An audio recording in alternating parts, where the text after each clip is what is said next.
Assalamualaikum warahmatullahi wabarakatuh. Perkenalkan, nama Bapak Adi Mutakin. Di sini Bapak sebagai Ketua Program Keahlian Teknik Instalasi Tenaga Listrik.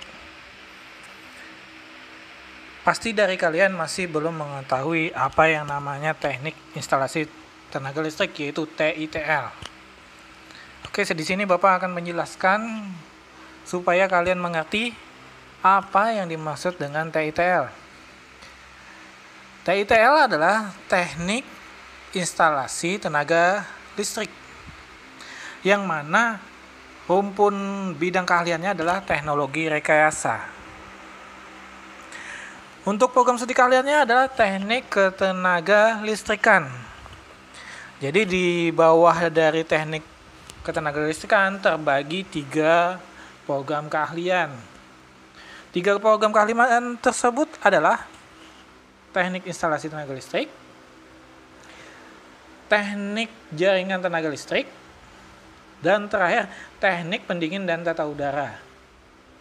Ketiga jurusan tersebut menjadi di bawah namanya teknik ketenaga listrik.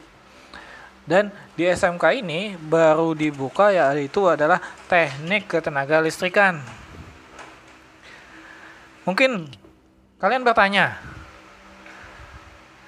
apa yang dimaksud dengan TITL, yaitu teknik instalasi tenaga listrik?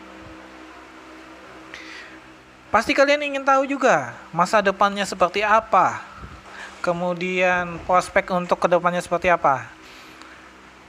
Baik, Bapak akan jelaskan secara lebih gamblangnya seperti ini. Untuk prospek kerjanya, kalian bisa lihat di realitanya, di mana untuk prospek kerja mereka bisa ada 3 kemungkinan, yaitu 1, dia bisa kuliah lagi, di mana dia kuliah akan di S1 Elektro atau D3 Teknik Elektro atau D3 Teknik Listrik. Itu untuk kuliah. Yang selanjutnya, yang kedua adalah dia bisa buka wirausaha sendiri atau bikin jasa sendiri, yaitu jasa instalasi pemasangan kabel listrik, yang mana sering kita ketahui perumahan-perumahan mencari orang untuk menginstalasikan listrik mereka. Tidak sembarangan, mereka harus punya keahlian di bidang listrik. Yang ketiga, yang lulus dari listrik ini, dia bisa kerja di PLN, di perhotelan, di perusahaan yang mempunyai pembangkit listrik, dan di pabrik-pabrik yang menggunakan instalasi tenaga listrik. Oke, itu ketiga hal itulah yang membuat TITL ini prospeknya sangat cerah. Coba kalian bayangkan, di Kabupaten Banjar ini aja hanya 1 jurusan TITL yang dimiliki SMK di Kabupaten Banjar. Hanya 1, yaitu SMK 1 Kartananyar. Sekalsel TITL tidak lebih dari 10 SMK. Sekalsel tidak ada lebih dari 10 SMK yang mempunyai jurusan TITL. Jadi berbanggalah kalau kalian memasuki teknik instalasi tenaga listrik, yang mana prospeknya ke depannya akan semakin menantang dan semakin dicari orang untuk bekerja. Selanjutnya, untuk pembelajaran tersendiri, Bapak akan menjelaskan secara tidak lebih detail, tapi akan secara gamblang, gimana kalian dulu waktu di SMP pasti sudah pernah menjalani namanya kurikulum ke-13. Nah, di SMK sendiri sudah menjalani kurikulum 2013 tersebut, di mana mapelnya ada beberapa macam seperti PPKN, Bahasa Indonesia, Bahasa Inggris, Matematika, Sejarah. Kemudian untuk muatan kewilayahnya ada seni budaya dan penjas kes atau penjas orkes. Kemudian untuk kejuruan sendiri dibagi ada 3 muatan peminatan kejuruan. Peminatannya itu ada 3, yaitu C1, C2, dan C3. C1 hubungan ke dasar dari teknik listrik itu sendiri, yaitu mata pelajaran Simkomdik, yaitu komputer. Yang kedua adalah fisika. Yang ketiga adalah kimia. Kemudian ada C2.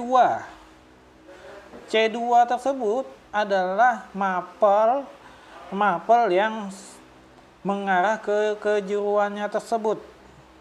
Dan ini sangat-sangat vital dalam kurikulum.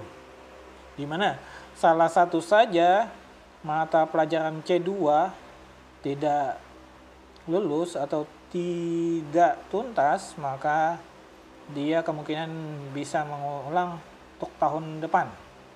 Artinya tidak naik kelas. Kemudian ada lagi C3. C3 ini pembelajarannya digunakan pada waktu di kelas 11 dan di kelas 12. Ini lebih mendasar lagi. Ini lebih tidak hanya mendasar tetapi juga untuk kejuruannya tersebut. Jadi ini semua lebih banyak praktek dibandingkan teorinya. Untuk itulah nanti kita akan bertemu di sekolah dan kita akan membahas itu setelah virus corona ini segera berakhir.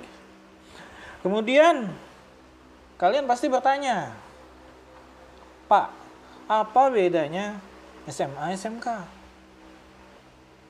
Oke, Bapak jelaskan lagi. Perbedaan yang mendasar yaitu adalah SMK mempunyai namanya magang atau kegiatan magang. SMA tidak ada.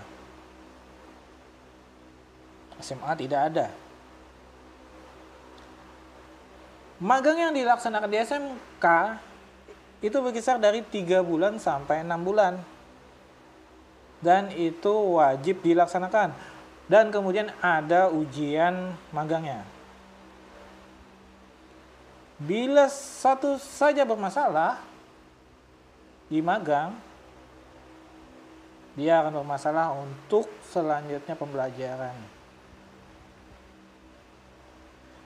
Itulah pentingnya namanya magang atau praktek kerja industri. Praktek kerja industri itu biasanya dilaksanakan di kelas 11 dan kelas 12. Praktek kerja industri tersebut biasanya langsung ke dunia usaha, dunia industri ataupun instansi.